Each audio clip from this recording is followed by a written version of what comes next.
This is KC Sports Network, proudly presented by Emprise Bank.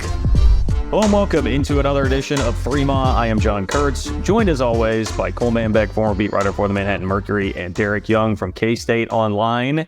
Today, doing a little Houston preview. K-State seeing some familiar faces, Donovan Smith, and Dana Holgorsen, who's very complimentary of K-State throughout the week. And, Dana looks like a guy that I would like to have a drink with. And if I were going to, of course, it would be some 360 vodka or some Ben Holiday bottled in bond bourbon. In fact, I think Dana would love a little 360 vodka to go in those sugar-free Red Bulls that he always has. He used to have the sugar-free Red Bull, like, cooler refrigerator thing on the sideline.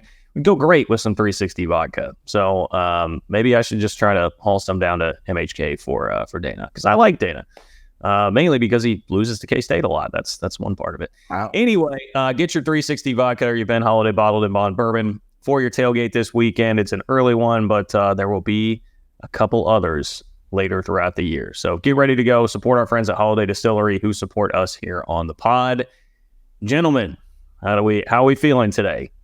Trap week here with Houston ahead of Texas and sandwiched in between a big win against TCU, right? How cautious should we be feeling about this right now, DY? I think it's fair to have a little bit of caution because this is probably similar to what happened when they fell to Oklahoma State. Probably a team that they didn't take seriously enough. So you'd like to think that they can learn from that mistake, that they've already been through it and that they can avoid it. And on top of that, Houston has expended a lot just to beat West Virginia and fall very narrowly to Texas. So you wonder how much the Cougars have left in the tank as well. Yeah, I think that's Marco, I was going to say on both sides, it is fair to look at both sides and be like, I don't know what kind of effort you're going to get from either, because Houston just emptied every tank that they've got, like everything on the field and emotionally and all that against Texas. But K-State, I mean, this is the classic sandwich scenario where you're between two pretty big games. Yeah, you talk to people down in the state of Texas, and they knew that Houston would give them an absolute dogfight. That's a game that meant a lot to them. They don't get a chance to play Texas much, and they knew this was the last time and only time probably they were going to get a chance to play them as part of the Big 12 with Texas leaving. And so they were going to throw everything they could at Texas. And what surprised me is they fall behind 21-0, and they're able to claw all the way back. They don't quit. They don't say, all right, we're just completely out-talented. They get that game tied up at 21 and then at 24 all later in the game and have a shot to win it in the fourth quarter. But, yeah, it's a letdown spot for Houston and Manhattan this weekend as well, just because of how much that game meant to them against Texas. And then also the elements in the forecast on Saturday. DY, I owe you an apology because it does look like there could be some winter weather at some point on Saturday. Probably not during the game, but chance of snow Saturday night. So, no, it's snow. I told you that the forecast is going to change, that they were expecting cold weather. Yeah, and meteorology expert DY had it pegged right because the temperature, the high, has football this morning already on meteorology and then off the air on geography. Yeah. We already got a geography lesson from DY this morning. Yeah. So, I mean, the high right now is forecasted to be around 42, 43. On Saturday, cloudy, rainy. I mean, look, Houston's not going to want to play that. No one really wants to play in that, but Houston, Texas schools especially. So that's a tough spot for them. And that's run the ball weather. And they rely on the pass. That's their MO, and we'll get into that in the air. That Texas game was ridiculous. They had 14 rushing yards. They competed with Texas while rushing for 14 yards. Dana, after it got to 21-0, just said, screw it, just uncork the grenade. We're only throwing the ball. That's it. Looks like it should have been 15 rushing yards if the referees that are out to get Texas fought the ball correctly, right? Damn it, you're correct, Cole. You know what? I'll just start referring it to 15 from here on out as a show of solidarity for my guy Dana Holgorsen. 15 rushing yards for Houston, rightfully, in that game against Texas. But no, I mean, to me, that's story or headline storyline number one, whatever you want to say, going into the game this week is where will the motivation be at for both of these teams? Because the interesting part to me, DY, is, I mean, look, obviously it was a big win to just win as emphatically as you did against TCU. But also, like, I think there was some extra meat on the bone for the players for that game that we've seen, especially the reaction afterwards. I don't think we talked about it on the pod the other day, but, you know, Cooper Beebe was out here, like, talking a little smack on social media, which was great, with the video of Peter Griffin trying to put a frog in a box and just keeps like slamming it against the wall over and over again. And Siobhan Banks had a little something to say on social media. And then I heard Cooper Beebe at the press conference on Tuesday talking about like TCU guys were kind of laughing just because they knew they had been beaten down so bad. Basically, they broke the spirit of the TCU defenders. I don't think there's much love lost between those two teams, at least from the K-State side of things. No, and the whole laughing and the quitting thing, that does happen in blowouts. So that this is not like some rare exception.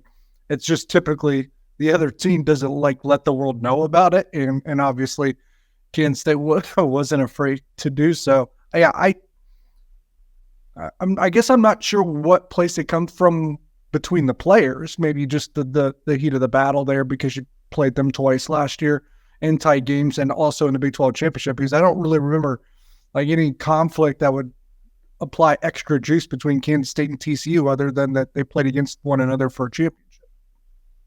Well, I think don't we feel like the team kind of takes on or I guess the way to say it would be the fans and the way that we have perceived the fans. This is where I'm going to need Cole's help, I'm sure. But the way we have perceived TCU fans fits kind of what the vibe of their team has been. They're the one they knocked out all the quarterbacks last year. They feel a little dirty at times. The team does. I'll say it. Yeah. They didn't explicitly say it like that, but I feel like there's a little bit of an extra edge there because of what the perception of TCU is. Yeah, I mean TCU sucks, man. So it's great. It's great to beat the trust fund U into the ground, and Sonny Dykes sucks. Whole thing about TCU sucks. I'm not a Jamie Dixon. Like all you have to do is take one look over to the sideline and see Sonny Dykes just whining about something, and just be like, "Oh, God, I hate these guys." Like, he spent 10 minutes at one point in the game in the first quarter bitching to the officials, and I had like six of them over there at one time talking to him on a drive where he got a questionable pass interference in his favor that extended the drive on a 3rd and long. Yeah, I'm not a fan of TCU athletics in general. Not really a fan of Jamie Dixon either. So Jamie Dixon sucks. Yeah. A lot of whiners at TCU. Yeah. All right, good stuff. Headline number 2 for this week. What is K-State going to do at quarterback? Chris Klieman said on Tuesday he hadn't yet discussed the plan at quarterback with Colin Klein. I don't know if I fully believe that or not, but either way, whether you're taking that at face value, we don't really know what's going on here. It seems very unsustainable to do the rotate every series sort of deal at quarterback moving forward. Do you have any intel or any inkling here as to what might be the answer on Saturday, DY?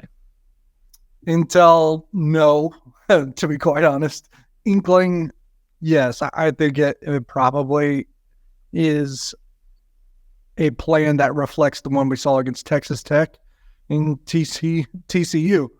Now, I agree. I don't think it's sustainable. I think they're going to have to pick one and ride them at some point. I don't know when that point comes, but I think it would be a mistake, too, to not play both against Houston and go in with a similar plan since you worked with such high-flying colors last week against TCU. I would say you have Will Howard, you have Avery Johnson.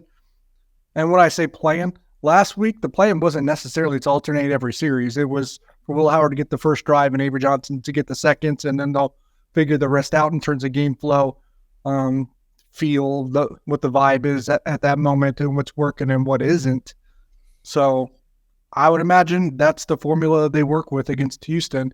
And hopefully, I say hopefully, for someone else, it's for the guy that doesn't necessarily get the job. This is not hopefully, but the Houston game kind of gives us a peek into the direction of where they should go at quarterback, or maybe they find their own direction of where to go at quarterback. Do you want to, flat out 2 quarterback alternating system at Texas? I just don't know that works in what should be a tight game. So the thing that I go back and forth on, DY, like you said during the game, they almost made it harder on themselves against TCU because both played so well. Like there really didn't feel like much of a difference when either one was out on the field. Nobody. And lost the job. Yeah. So do you almost hope that one outplays the other when they're on the field on Saturday to make it an easier decision? I mean, you don't want either one to fail, right? Like you want to have sustained success, but you need something to give you like a pulse on where you should go. Yeah. Here's the thing. What they're going to have to do, and I know why they did it. They had a plan where Will Howard did the first drive and Avery Johnson did the second drive. But if Will Howard scores on the first drive, I maybe don't make a move there, right? You got to let someone take the bull by the horn, so to speak. And ironically, because you play Texas in 2 weeks, but I think that's what you got to do. I can't, like, I understand wanting to stick to a plan, but if one guy gets a touchdown, I try to ride that wave and see where it gets you. What is the best case scenario? Let me ask you that question, Cole. What would to you be because this was something I was thinking about. Like, what do we really truly hope here happens at quarterback? Going to Austin, best case scenario with the QBs. Gosh, I struggle with this so much because I think obviously with Avery Johnson, the ceiling of this team is the highest, but I also recognize there could be some lows and some mistakes that also could occur. And I get a little hesitant on going absolutely 100% full-time to a true freshman quarterback, albeit he's incredibly mature. He's probably more ready than most true freshmen in America to play the position and demand that. But I think about going to Texas and what will potentially be a huge game, and that being Avery Johnson's first start and getting the majority of the snaps. I don't know. That makes me a little nervous. At the same time, Will Howard's made some mistakes too as a veteran quarterback that you maybe wouldn't expect and he wouldn't have expected to make this year. So Curry Sexton said this week on the 3 Mall bonus edition pod that we do that he thinks Avery Johnson is probably the best fit going forward for this football team as the main guy at quarterback. And look, Curry knows what he's talking about. So I'm going to kind of cheat on this one, John, and I think I'll say what Curry said. And I think Avery Johnson probably is the most ideal, but I do really, really struggle with it. It's a tough situation. I struggle with it too. Best case scenario would be that you get the best version of Will Howard, because that gives you the best opportunity to win the Big 12 again. I think is Will Howard returning to his amazing form that you saw a year ago. So I think ideally that's probably the best case scenario. My thing is, I don't necessarily trust that we're going to get that at this point. So because of that, then you start to steer maybe towards Avery Johnson a little bit more. I could get on board with that, D-Watt. If you could tell me Will Howard would give a 6-game stretch of what he did last year, then I would say Will Howard. Okay. That's the ideal scenario. The only caveat there is, did that success derive from the different looks that they were getting? It's easy to read coverage when everybody's sucked into you because they have to worry about Deuce Vaughn. Now he's getting more coverage looks because there's not someone to cheat up on. Avery Johnson's probably the one getting the similar looks to what the Kent State offense had last year, just because you do have to respect the run game a little bit more when he's in the game. Yeah, I guess one other thing I would submit is maybe the emergence of Jace Brown will help Will Howard a little bit. If that's, if he's going to continue to play like he did last week, getting another weapon potentially. But I think the analysis of if we get last 6 games of the season, Will from last year, then take that. Otherwise, Avery, I think that's probably where I'm at. And I am hesitant to think that you're going to get that Will Howard again. But hey, if he goes out and does it against Houston, then fine. We'll see what happens in Austin. It's very tricky, very convoluted, and it was really interesting. I would highly recommend people go listen to the Curry Sexton pod if you haven't. It was very interesting to hear his take on all of that. We've got one more headline of the week. What's up, DY? I would say because it does have something we didn't touch on. It does have an overarching impact on the rest of the locker room, because quarterback is one voice. Having 2 voices or 2 guys, a lack of cohesion, chemistry, that does play a role. And if the Curry Sexton pod's good enough for John Kurtz to listen to, then you guys want to listen to it, all right? So, because John doesn't listen to all my stuff. So I don't know why I'm the one that takes the heat for that, because I will actually occasionally listen to it. Occasionally. I'm a compliment. Yeah, well, that's true. Did DY listen to it? That's DY. There's no way DY listened to it. No. Right. Yeah, you're right. I'll start going after DY on that. What BS that is. So I don't listen to podcasts. I don't read outlines. Like, wow. Yeah. There's no a guy that doesn't do his homework. Yeah. Great teammate there. Home Field Apparel, great teammate of ours. Before we get to headline number 3, I'm wearing the Home Field Apparel hoodie right now that is very, very comfy. DY is wearing his Ole Miss Home Field Apparel hoodie. Cole is wearing his Home Field Apparel hoodie. So we have all coordinated unknowingly here today. They've got great, comfortable stuff with great old school K-State logos, a ton of different options. Homefieldapparel.com is where you find it.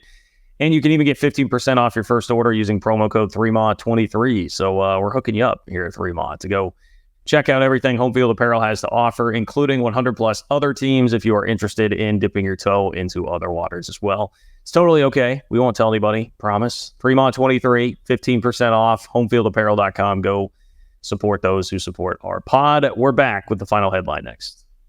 Thanks for listening to KC Sports Network. Make sure you download our new app. Find it on the App Store or Google Play. Just search KC Sports Network. Whoever is going to play quarterback does have to worry about the injury situation with the receiving core / tight ends. Ben Sinnott, according to Chris Kleiman, had not practiced on Monday. I guess at the time of his press conference, they'd really only had one practice, but he had not been out there and was questionable.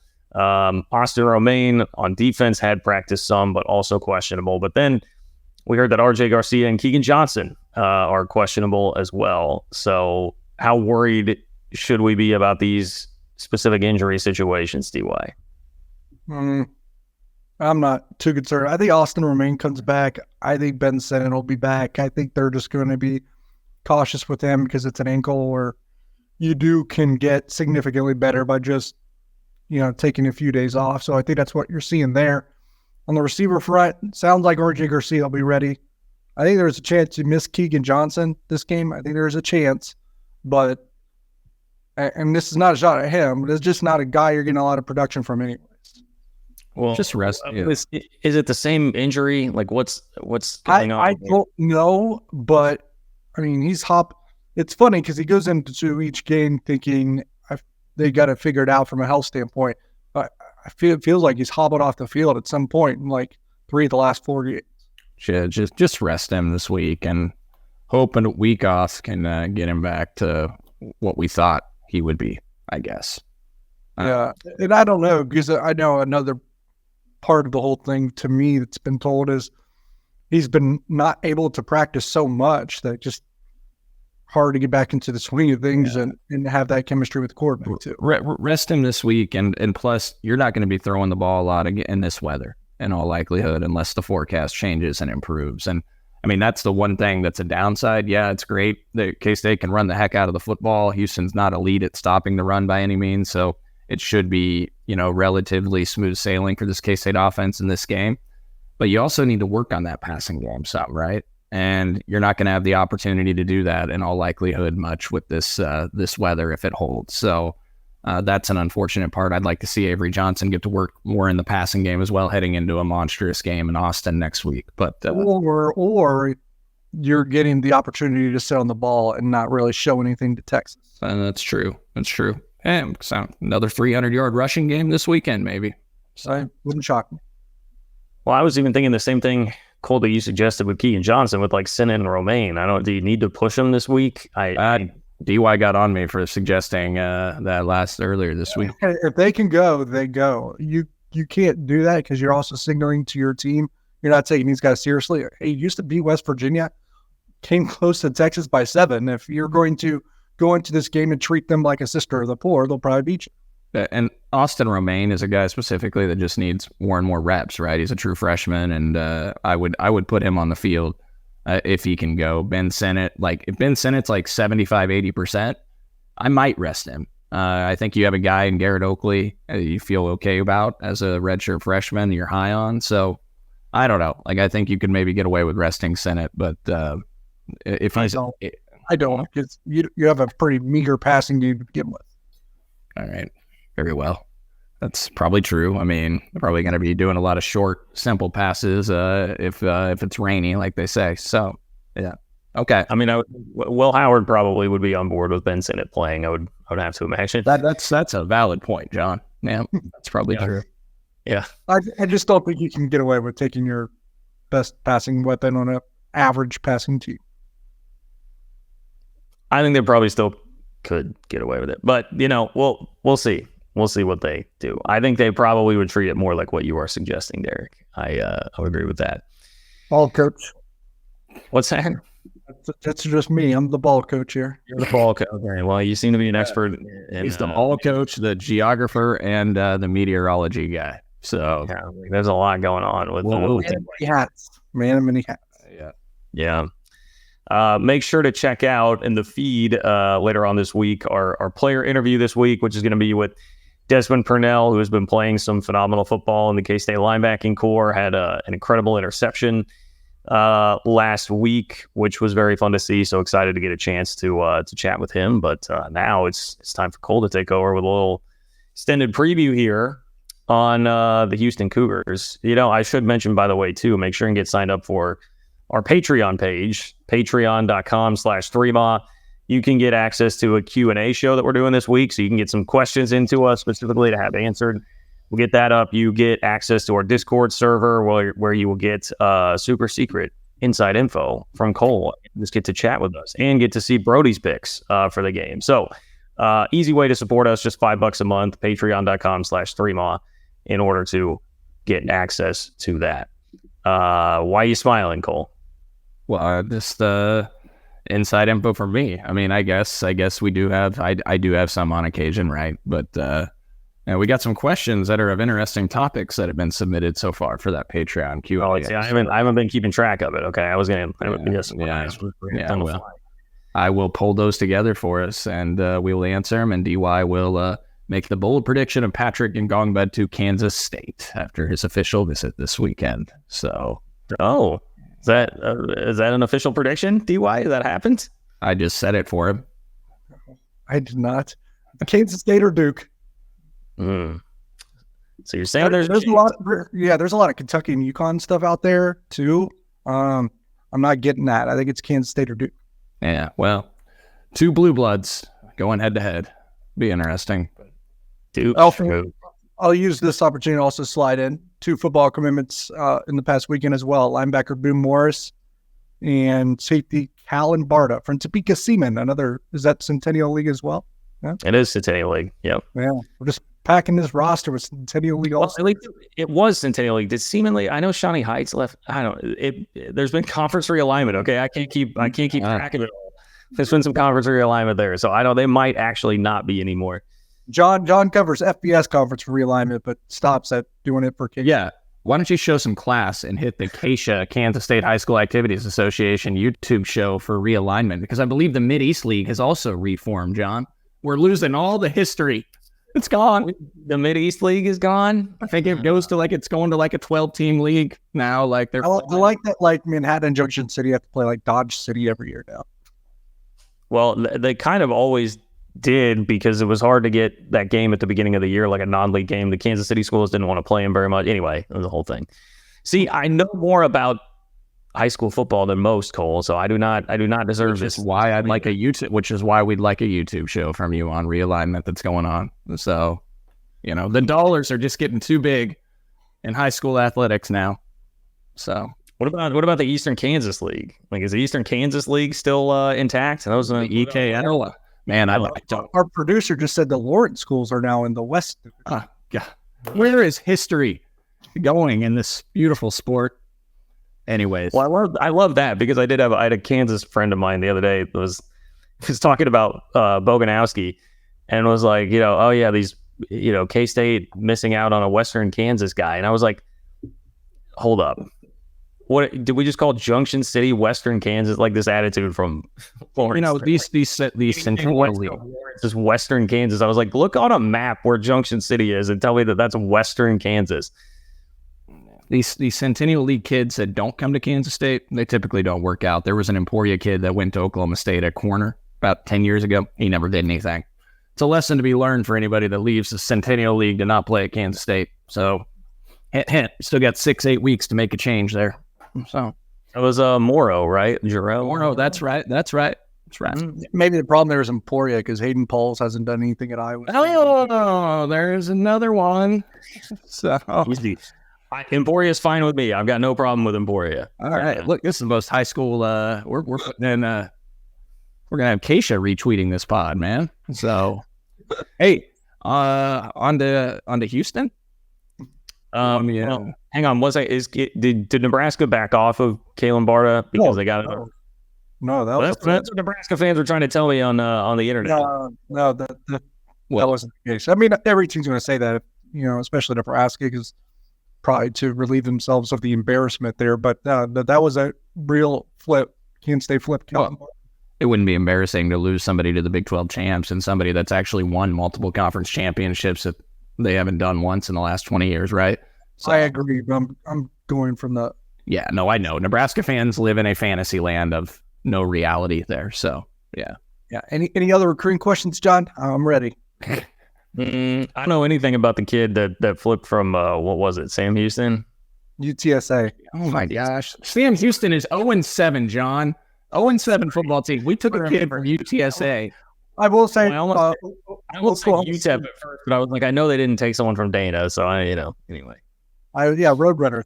UTSA commitment. He also, Oklahoma State tried to flip him last minute as well.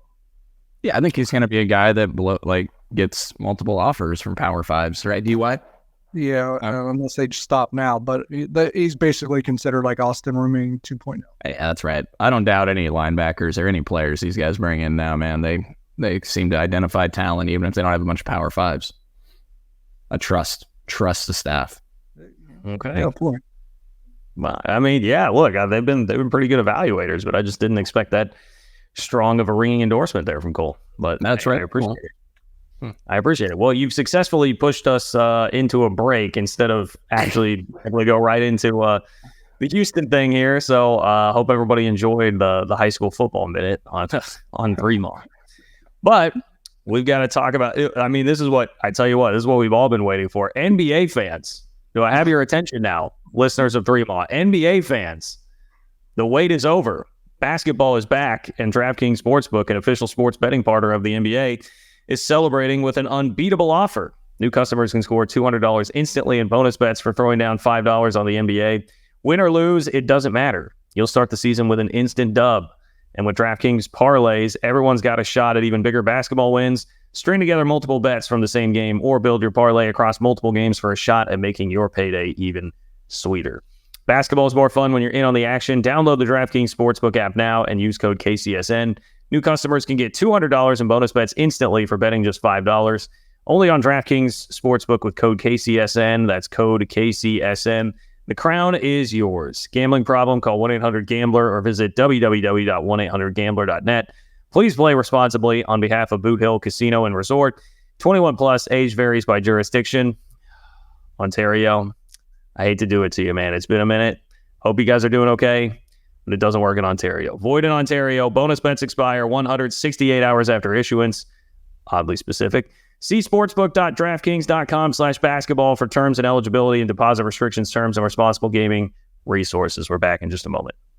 Thanks for listening to KC Sports Network. Make sure you download our new app. Find it on the App Store or Google Play. Just search KC Sports Network. All right, now, Cole. What can you tell me about Houston Cougars? I know that they have Donovan Smith, who was at Texas Tech at quarterback. I actually happen to like him. And they've got Matthew Golden, who's a really stud receiver that was making some plays against Texas. But that's where my knowledge ends. So please take it from there. Matthew Golden, talented sophomore, third on the team with 383 yards receiving, 6 touchdowns. He had nearly 600 yards receiving as a freshman last year. He was a top 200 national recruit in the 2022 class. In the 2023 class, they brought in a freshman wide receiver that also was a top 250 national recruit, and then brought in a top 300 national recruit at receiver. So they're bringing in some talent at wide receiver. It's a team that's going to rely heavily on the pass offensively. Donovan Smith, you mentioned it, John. He's having actually a really nice year. He's thrown for nearly 2,000 yards, 16 touchdowns, just 4 interceptions, and he's completing 67% of his passes. They're going to try to air the ball out. That's going to be their MO. You mentioned it earlier. I mean, they only ran for 14 yards against Texas last week. On the season, they only have 818 rushing yards as a team, 3.7 yards per carry. They threw for 378 yards on a 70% completion percentage last week against Texas, averaged 8.2 yards per pass. Over their last 4 games, they're 115 of 157 passing, a 73% completion percentage, 8.4 yards per pass, 13 touchdowns to just 1 interception. They're 35th nationally in pass efficiency offense, but over the last 4 games, they've been top 10 nationally in pass efficiency. They're a top 25 team in completion percentage. So they've been really solid via the pass. Some talented receivers, a couple other guys in addition to Golden that are over 400 yards. Their leading receiver has over 600 yards, actually. He was a former transfer from West Virginia. And then Joseph Manjack, who's second on the team in receiving yards, started his career at USC. Really talented left tackle in Patrick Paul. He's thought to be a late first, maybe second round pick. Pro Football Focus, their grades can be out of whack sometimes, but they did grade him last season as the country's second best pass blocker among all tackles in 2022.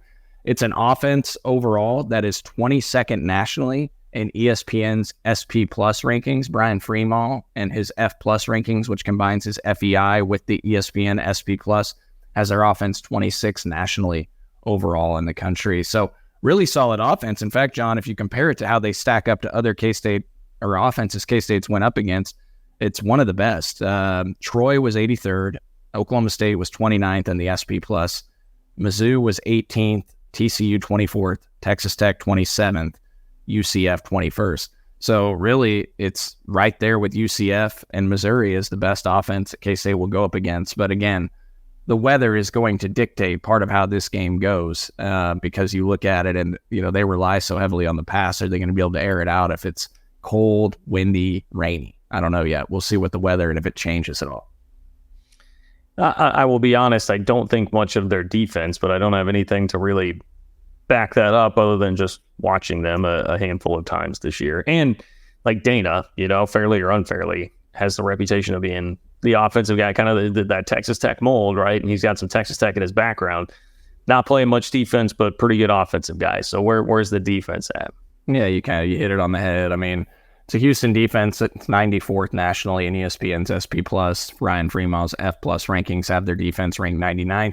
They also were ranked 99th defensively last year in the F Plus. So they have not been a good defensive team over the last couple of years. In 2021, they actually had a solid defense, but they have regressed significantly over the last couple of years. I will say they held Texas to 3.8 yards per carry, 37 rushes for 141 yards. That's pretty darn impressive considering Jonathan Brooks, Baxter, the guys that Texas has and how they can run the heck out of the football. The week prior, they held West Virginia to 3.5 yards per carry. So the run defense has gotten a little bit better. Overall in the season, they're allowing 4.3 yards per carry. That ranks 77th nationally. Again, K-State just ran all over TCU, and TCU was giving up 3.5 yards per carry. Texas Tech was around 3.6, and they ran all over them too. Houston's at 4.3 yards per rush. So I think you should be able to run the ball on them. 88th in pass efficiency defense, 98th in sack percentage at 4.96%. So they struggle to get after the quarterback. 5.8 yards per play allowed, ranks 90th in the country. 12.6 yards per completion, ranks 90th in the country. And 2.60 points per drive allowed, ranks 101st nationally. So not a great defense by any means. So what you're saying is Ed Oliver is not walking through that door. That would be correct. It's not the 2015 Houston Cougars led by Tom Herman. Blanked on the name for a second. It was like, don't think that was that much of it. Did they win the Peach Bowl that year, or did they? They won. They beat Florida State, and I lost it. I lost money on it. Yeah. So recall listening to that radio on a drive to Bartlesville, Oklahoma that weekend. So I'm glad you're on top of the important things here, remembering why it is that you remember that game. Yeah, ready for some quick hitters? Sure.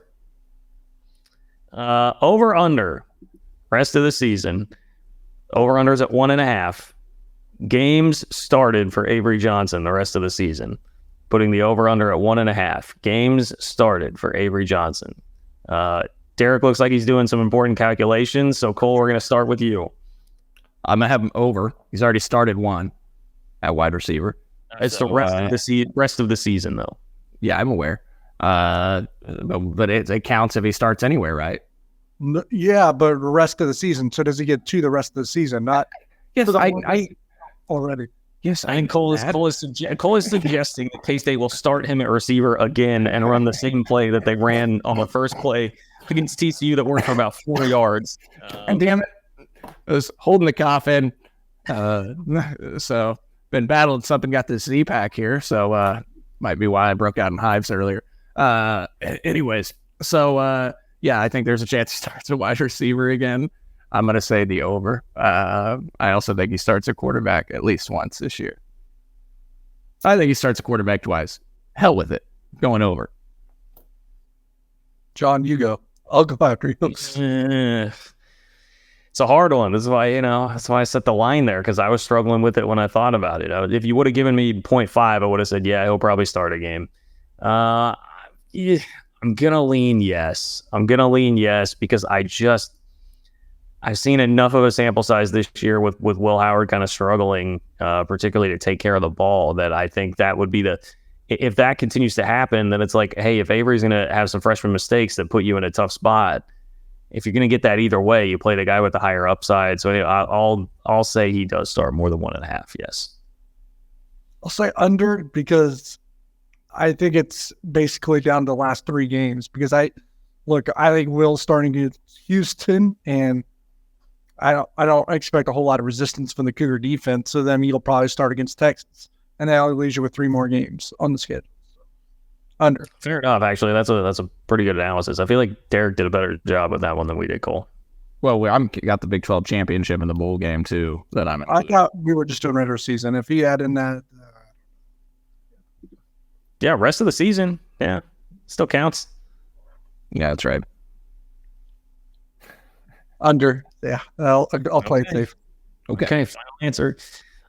True or false? Jace Brown winds up as the second leading wide receiver on this team. So not the second leading receiver overall, but the second leading wide receiver on the team. He is currently 68 yards shy of being in that spot right now already. So will he wind up being behind only Phillip Brooks among receivers and receiving yards this year? Yes. Yes, true. I don't think he's going to get any competition from anyone but Jaden Jackson from a receiver standpoint.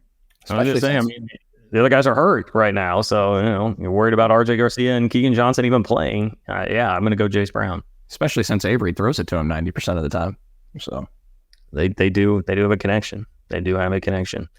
Who is the mid-season defensive MVP of this team? Mid-season defensive MVP of this team. I feel like we need to go to Derek for that one first. Yeah, I'll say what my brain immediately went to was Desmond Purnell. So I figured that might be the answer. I'm trying to hype up our guest this week. Yeah, this week's player spotlight by Riverbank Brewing. Man, that's a good one. I would say a guy catching up would be VJ Payne, but he had such a rough start. I'll go with Purnell. I thought you might go with Jake Clifton moving forward, because he could be a valuable piece just because of his ability to man all the linebacker spots, which you've hit on before. How about I go with this? I could go with Kobe Savage, too. I think he's been a really nice piece, but I'll go with Jacob Parrish. I just continue to think that Jacob Parrish, I continue to believe that Jacob Parrish is a special cover corner and an all-league type cover corner in this league. And I think he is their most valuable corner, their best corner, and just really respect what he can do out on the football field.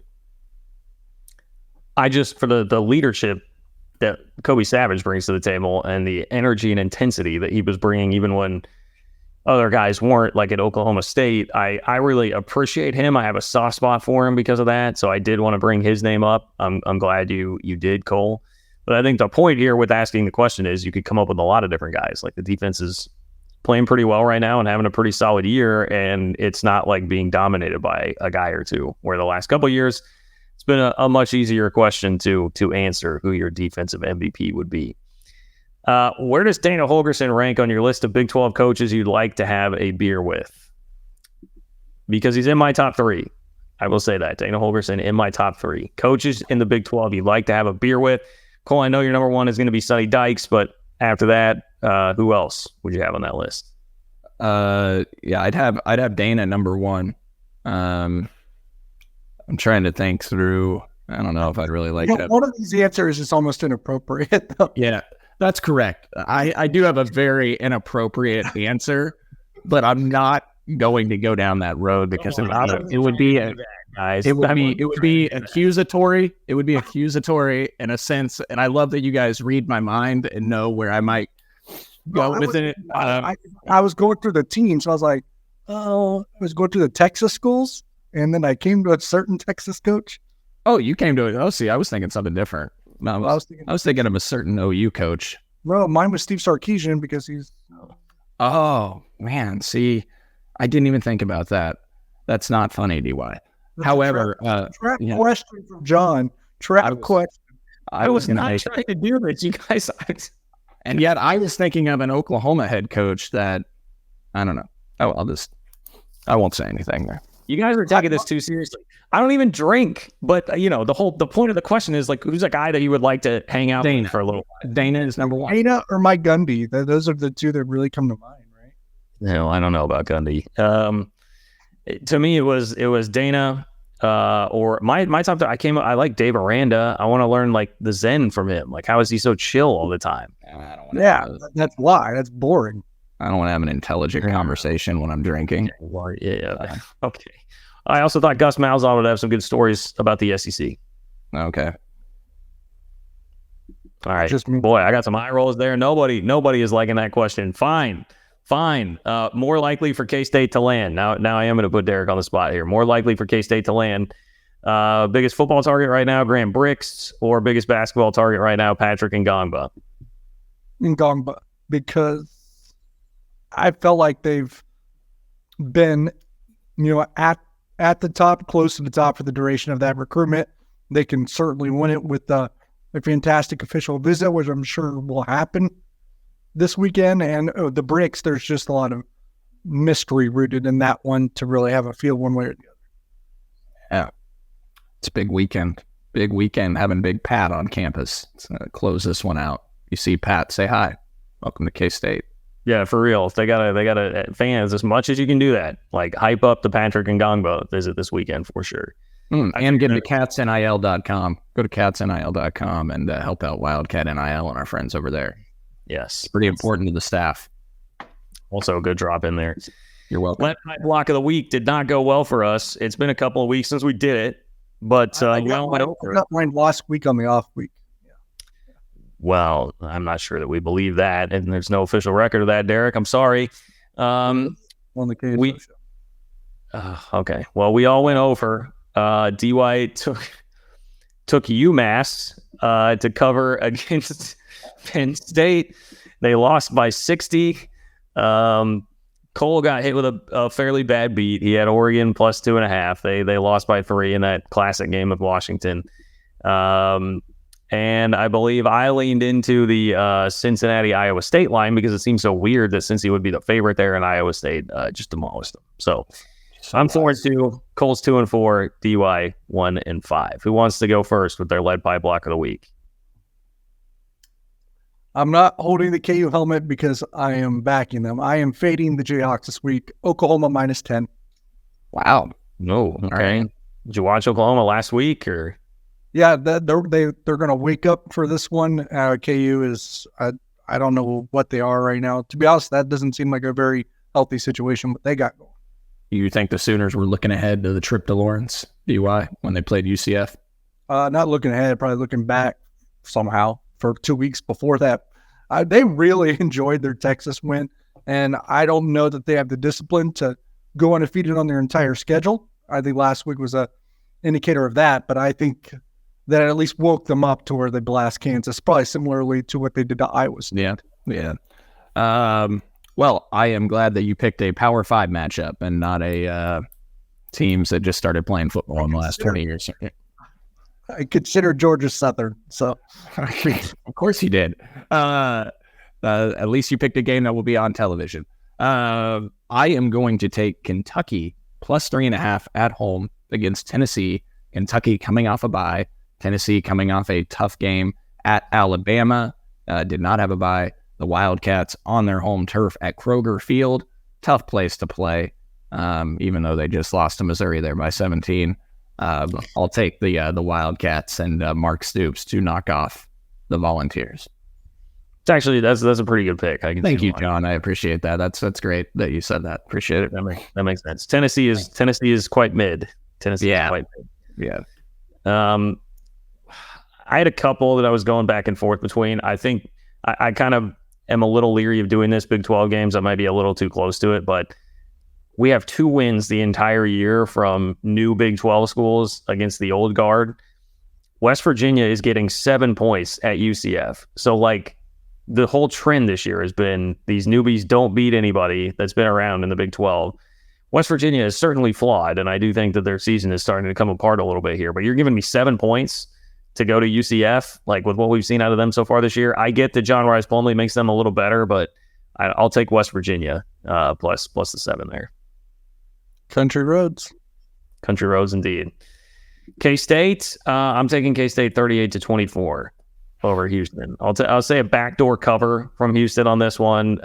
We question kind of the motivation factor for both teams and where their respective seasons are at heading into this week. I think K-State will be fine, take care of business. Houston gets a score late to make it a backdoor cover with the line at, we've seen like 17 and a half here lately. I think it could be close for a quarter or two, but Kansas State pulls away in the second half, 41-24. I think the Cougars are going to score a bit. Yeah, I've got K-State 34-17. Interesting thing to note, guys, K-State has, in their 5 wins, they've won by an average margin of 28 plus points per game. Typically when they win, they blow teams out. Every win has been by double digits. DY, I think you've alluded to this before as well. I mean, their closest win is UCF by 13, which was really a 20-point win. I mean, it was Gus Malzahn calling a timeout at the end. So I think K-State wins this game by 17, 21 points. I'll take them 34-17 in a game where they just kind of go about business-like performance, grind out the clock, own the time of possession, and run the heck out of the football once again. So really all you need is a business-like performance this week. Business-like performance, just get to Austin and take care of business there. And guys, if they do it, they're 4-1 in the league, and I think every single one of us had them going to Texas at 4-1 in league play in the preseason when we did our preview pod. They're where we thought they'd be, other than the Missouri game. And we didn't expect them to lose at Oklahoma State. I think we all thought they'd lose at Tech, but it flipped. All right, well, who cares? I mean, the Missouri game, who cares? It's moving on and being a 4-1 spot in the league, going to a huge game at Texas. That's what matters. I think the only thing that maybe a bold prediction, so to speak here, is that you could walk away from this game just because Houston can score a little bit. I can see the average fan being concerned about the Kansas State defense. They shouldn't after this game just because Texas is next on the schedule. Yeah. Donovan Smith threw for 360 against K-State last year and completed 70% in Manhattan. Yeah. Did he really? I mean, it was 360? Yeah, they threw it a lot, though, because they were coming from behind. And the yards per attempt. He threw it 50-plus times from what I recall. It was 360 yards through the air. And then that was really his last game for Tech. He threw the ball 8 times the last 7 games of the season. Something we probably didn't point out. I don't think it has much bearing because Houston doesn't run the ball much. But Kansas State's faced, I think, 5 of the top 9 rushers in the country and 6 of the top 26. He still has a top 20 run defense. Yeah. That was it. Shout out to Fan, right? I saw Fan put that in our group chat. Shout out to you should all be following him on Twitter. He's got great nuggets like that, but it is good stuff. Even though Cole, your boy said he doesn't have a run D. I was going to say Ian Boyd, my guy, who third straight week that I've shouted him out, said K-State can't defend the run. He said that about 4 weeks ago when K-State was top 3 in the country in yards per carry. He also said they would have been destroyed by Texas Tech had Baron Morton not got injured too. So. Scary smart. Well, before Cole takes out anybody else, let's go ahead and get on out of here. Thank you to our friends at Holiday Distillery. Stock up on your 360 vodka, your Ben Holiday bottled in bond bourbon. DraftKings. Appreciate the support of DraftKings. Home Field Apparel giving us these great hoodies that we are wearing. 3MA23 for 15% off your first order. Appreciate the work of Nick Springer behind the scenes. For Derek Young and Cole Manbeck, I am John Kurtz. Thanks for listening to another edition of 3MA. We'll talk to you soon.